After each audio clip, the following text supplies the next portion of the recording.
So bail orders will be sent instantly to jail authorities. Now, Honorable Chief Justice of India, Sri Ramana Garu, that is N.V. Ramana, announces a scheme to cut delays in release from jail. What is the problem in the jails?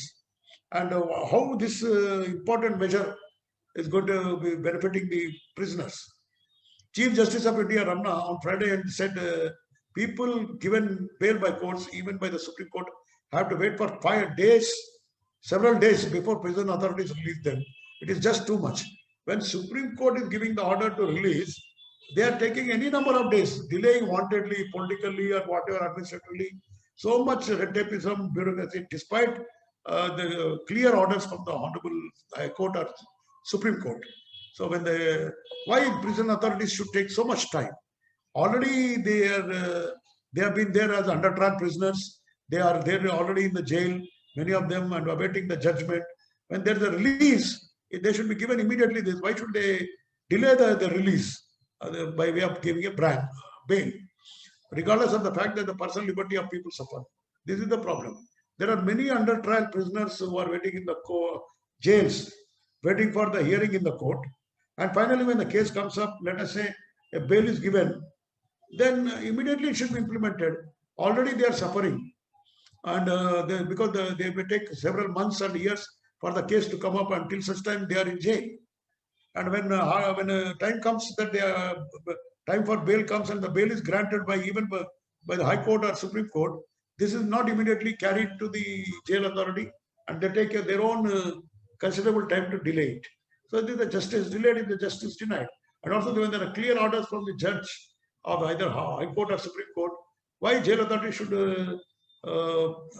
have this lethargy to release the prisoner and take their own delay time. So persons detained therein is a state of subject entry 4 of list 2 of the 7th schedule to the Constitution of India. So administration and management of prisons is the responsibility of respective state governments.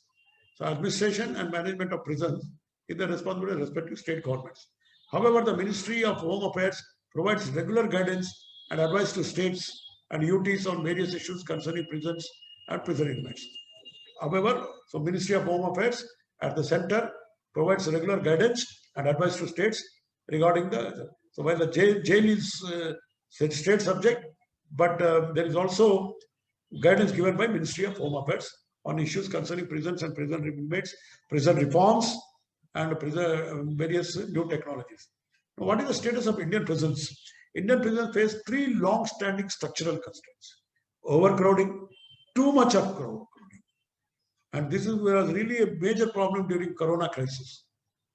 And many patients were suffering from this.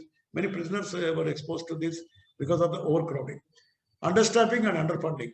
So budgets do not come to the prisons, and understaffing also, enough less manpower, but more prisoners to handle. And violent clashes.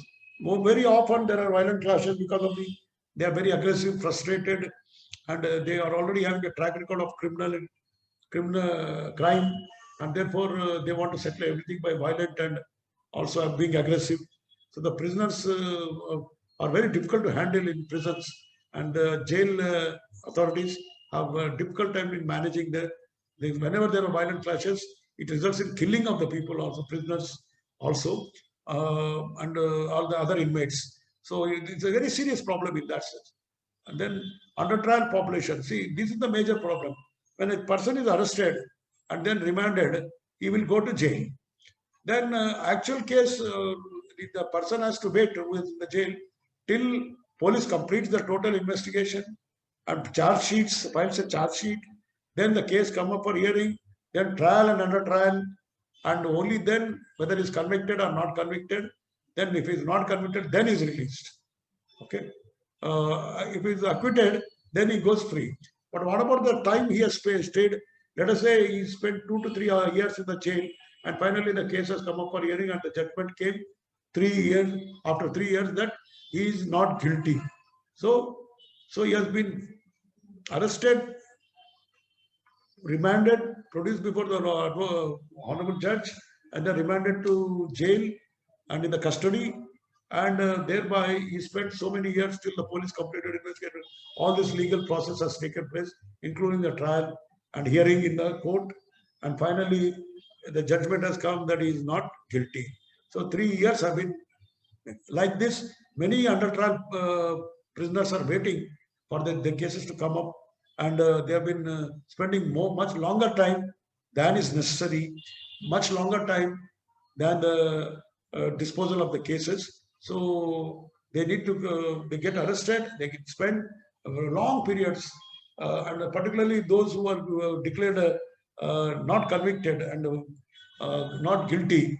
Really, it's a very serious problematic manner, because imagine a person spent so much time in the jail and later told that he is not guilty at all.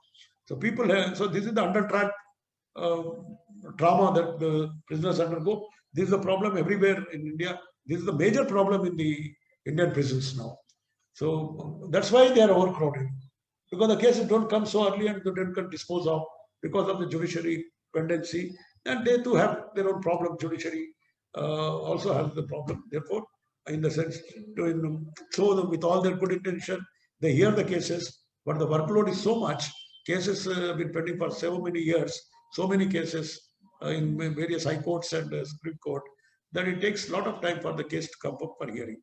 So then judiciary also has the manpower, and then shortage of the judges, manpower, and also speeding up the cases, and long pendency of the cases, all that happens.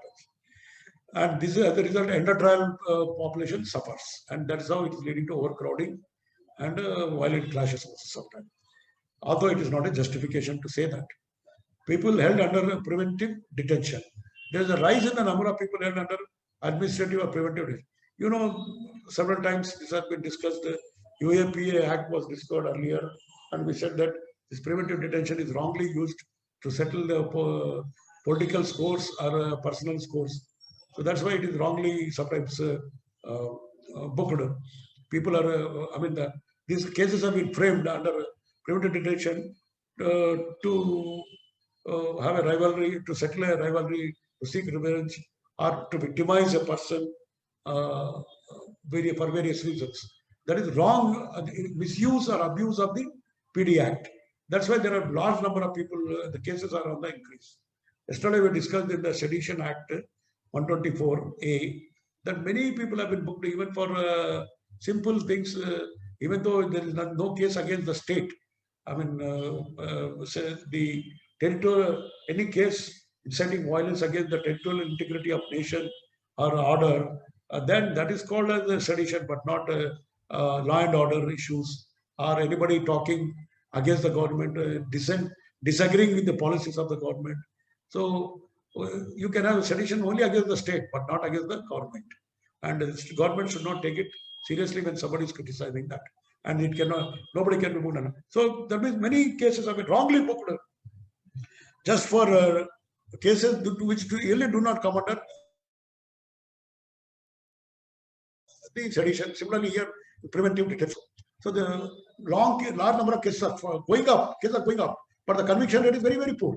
Yesterday when we were discussing, only 3.3 conviction rate has come. Means that number of cases do not have evidence, or many of the cases have been falsely booked. So also here, in the case of this, so one should look at these possibilities of preventive detention. Only book the right cases so that the case does not get diluted, don't get struck down for want of evidence or not guilty and not getting convicted. So it will be a misuse or abuse of the case.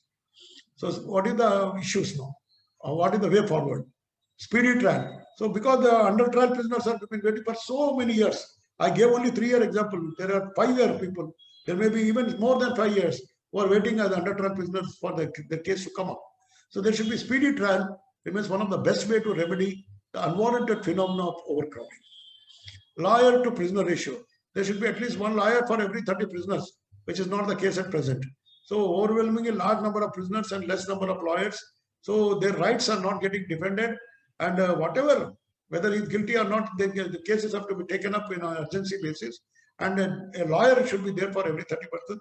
So prisoners, so that he can take up the case and expedite argue on behalf and see that if that ratio is matched, so there can be speedy disposal of the cases.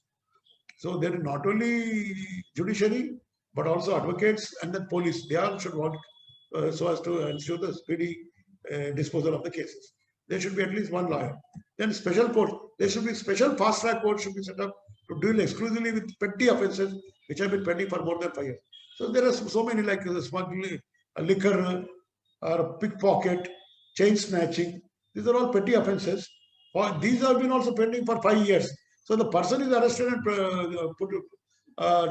sent to the jail, and his case will come up for hearing for about 3 years or 5 years. Then actual punishment would have been only 5 years. So he will get 5 year punishment from then. So he will be spending more punishment, more time in jail, including his under trial prisoner period or duration. So this is unfair. Supposing he stays 3 years waiting for his case, finally the court imposes guilty and 5 years, then 8 years imprisonment is getting. So this is how he is suffering in that sense.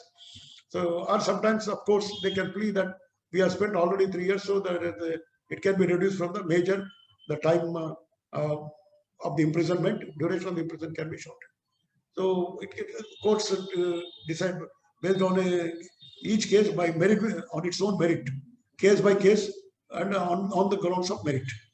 Supreme Court has come out with a new scheme called Faster and Faster Secure Transmission of Electronic Records, that is e-courts, by which the Supreme Court would instantly, directly, securely, electronically transmit bail and other orders to jail authorities, direct courts and high court. So this is the best way. Earlier, the bail should have been released by the court authority through registrar, and that physically has to be taken or mailed to the jail in Rajahmundry, or let's say some Karnataka or Tamil Nadu from Supreme Court Delhi. It would take so many days to travel, and finally, unless the jail authorities receive that physically, it never used to get in time, and it got delayed several days between the judgment, the direction of the bail is given by the court and received by the jail authority. There could be considerable delay and everything. So the prisoners would have to spend more time in the jail. So now, because of e-court, e-filing system, there is instant, directly, securely, electronically transmit bail and other orders to jail authority, district courts. So e-courts are doing wonderful job in that sense. Online transmission of the bail to the concerned jail authority. Every jail authority should be available on the online platform, should be keeping their online platform ready, so that any direction given in the Supreme Court will be immediately transmitted to the concerned jail authority. Within seconds, it is received as soon as the judgment is given and transmitted from the Supreme Court, so that what would take several days would now take only a few seconds to reach, and so that unnecessary delay is not there, because justice delayed is justice denied. Thank you.